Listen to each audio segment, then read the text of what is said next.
Pada musim panas tahun 208 Masehi, menjelang akhir dinasti Han Timur, kanselir bernama Cao Cao memimpin pasukan kekaisaran dalam kampanye untuk membunuh panglima perang selatan bernama Sun Quan dan Liu Bei yang dia kecam sebagai pemberontak. Namun Kaisar Xian dengan enggan menyetujui kampanye tersebut, tapi para tentara perkasa Cao Cao dengan cepat menaklukkan provinsi Jing. Pertempuran Changban kemudian dinyatakan saat Cao Cao mulai menyerang warga sipil yang dipimpin oleh Liu Bei.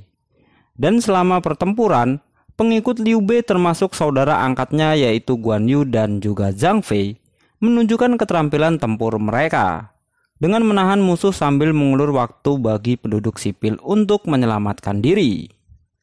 Sedangkan Zhao Yun berjuang dengan gagah berani untuk menyelamatkan keluarga Liu Bei yang terperangkap.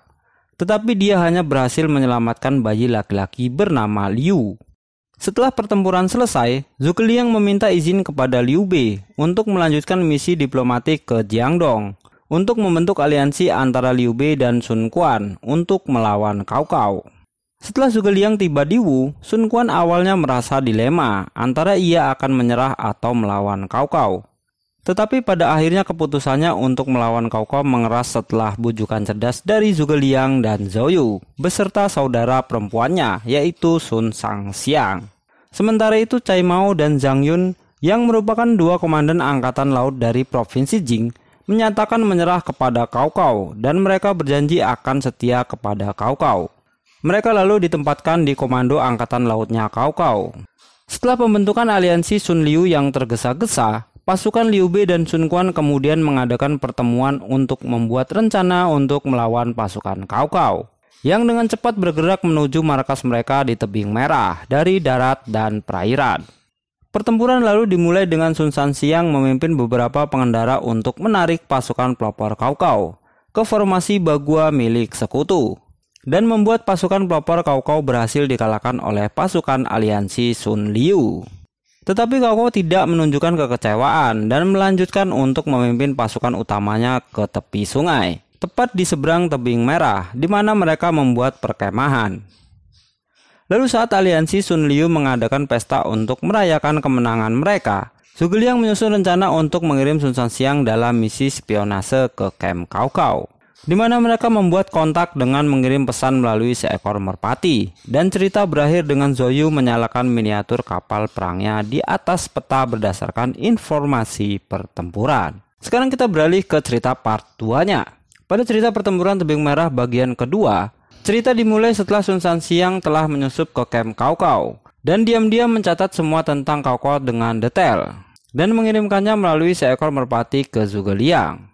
Lalu ketika pasukan Cao Cao dilanda wabah demam tifoid yang membunuh sejumlah pasukannya, Cao Cao lalu memerintahkan mayat mereka untuk dikirim dengan rakit apung ke kamp aliansi Sun Liu dengan harapan menyebarkan wabah ke musuh-musuhnya. Hingga akhirnya tentara aliansi kemudian mulai terpengaruh, dan ketika beberapa tentara yang tidak menaruh curiga membiarkan wabah masuk, hal itu membuat Liu Bei merasa putus asa. Liu Bei yang putus asa lalu pergi dengan pasukannya, sementara Zhuge Liang tetap tinggal untuk membantu Sun Quan. Cao Cao kemudian merasa sangat gembira saat dia mendengar bahwa pasukan aliansi telah runtuh. Dan pada saat yang sama, Cai Mao dan Zhang Yun mengusulkan taktik baru untuk mengunci kapal perang dengan balok besi, untuk meminimalkan goyangan saat berlayar di sungai, dan mengurangi kemungkinan pasukan jatuh tenggelam akibat mabuk laut. Di sisi lain, pasukan Sun Quan mengawasi Liu Bei saat ia meninggalkan aliansi. Zhao Yu dan Zhuge Liang lalu membuat rencana untuk melenyapkan Cai Mao dan Zhang Yun, di mana Zhao Yu bertugas untuk membunuh Cai Mao dan Zhang Yu, sedangkan Zhuge Liang bertugas untuk mendapatkan 100.000 anak panah. Mereka lalu sepakat bahwa siapapun yang gagal menyelesaikan misinya akan dieksekusi di bawah hukuman militer. Zhuge Liang lalu menjalankan rencananya dengan membiarkan pasukan Cao Cao menembaki 20 perahu yang diselimuti oleh jerami. Dengan begitu rencananya berhasil dan membuat Zhuge Liang mendapatkan lebih dari 100.000 anak panah dari musuh, dan membuat Cao Cao meragukan kesetiaan Cai Mao dan Zhang Yun. Di sisi lain, Cao Cao mengirim Jiang Gan untuk membujuk Zhao Yu agar menyerah. Namun Zhao Yu berhasil menipu Jiang Gan agar percaya bahwa Cai Mao dan Zhang Yun berencana membunuh Cao Cao. Sehingga rencana Zhuge Liang dan Zhao Yu saling melengkapi satu sama lain.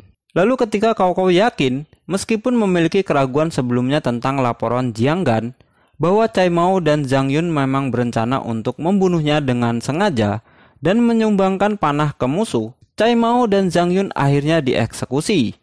Namun akhirnya Cao Cao menyadari kebodohannya setelah itu.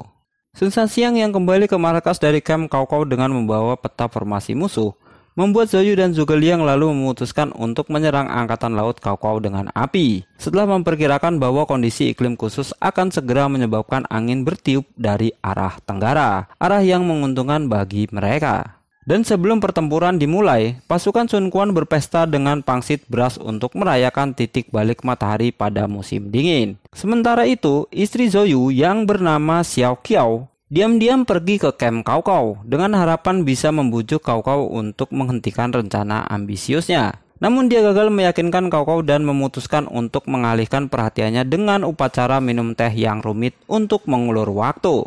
Pertempuran pun akhirnya dimulai. Ketika angin tenggara mulai bertiup di tengah malam, pasukan Sun Quan melancarkan serangan mereka ke angkatan laut Cao Cao dengan menabrakkan kapal-kapal kecil yang dibakar ke kapal perang Cao Cao yang lebih besar. Di sisi lain, pasukan Liu Bei yang berpura-pura memutuskan hubungan dari aliansi kemudian muncul.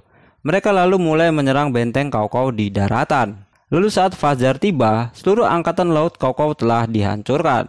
Para aliansi lalu melancarkan serangan lain pada pasukan darat Cao Cao di bentengnya dan berhasil menerobos menggunakan formasi tes tudo meskipun menderita banyak korban. Namun meskipun Cao Cao telah dikepung di camp utamanya, dia berhasil menahan Zhou Yu di titik pedang setelah penyergapannya dengan bantuan Cao Hong. Xiao Haojun juga muncul dengan Xiao Qiao sebagai sandera dan mengancam akan membunuhnya jika para aliansi tidak menyerah. Namun Zhou Yun berhasil membalikkan keadaan, yaitu menyelamatkan Xiao Qiao dengan serangan mendadak. Sementara Sun Quan menembakkan panah yang mengenai bagian atas kepala Cao Cao dan memotong kulit kepalanya hingga lepas. Cao Cao lalu tergantung pada belas kasihan pasukan aliansi Sun Liu, tapi mereka mengampuni nyawanya dan membiarkannya pergi. Dan di adegan terakhir, Zhou Yu dan Zhuge Liang melakukan percakapan terakhir sebelum Zhuge Liang berjalan jauh dengan anak kuda Meng Meng yang baru lahir.